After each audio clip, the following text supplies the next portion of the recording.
کہ دیکھیں یہ صنعتکار جو لوگ ہیں جو پاکستان کی جو اکنومی ہے اس میں حصہ ڈالتے ہیں، لیکن ہم اتنے کمزور نہیں ہیں کہ ہم ان بدتخوروں سے مقابلہ نہیں کر سکتے۔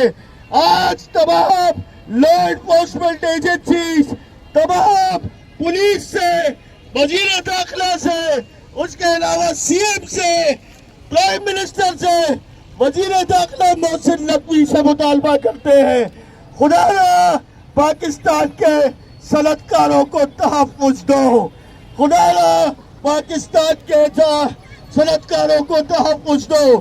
میرا یہی کہنا ہے دوستو، تحمل ہاتھ سے نہیں جانے دینا۔ آج صبح سے پولیس کے لوگ اور ایجنسیز کے لوگ کوشش کر رہے ہیں کہ کسی طرح جو ہے ان لوگوں کو کیفر کردار تک پہنچائے۔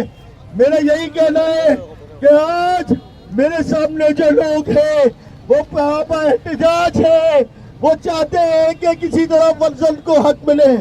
آپ سب دعا کریں، آج اس کا آپریشن ہے 5 بجے، فرزند کا آپریشن کامیاب ہو، رات سے ہم اس کے ساتھ لگے اور ہم سب ایک ہیں، ہم ایک پیج پہ ہیں، ہم سب کچھ بند کر دیں گے اپنے حق کے لیے، ہم سب ایک ساتھ کھڑے ہیں اپنے حق کے لیے۔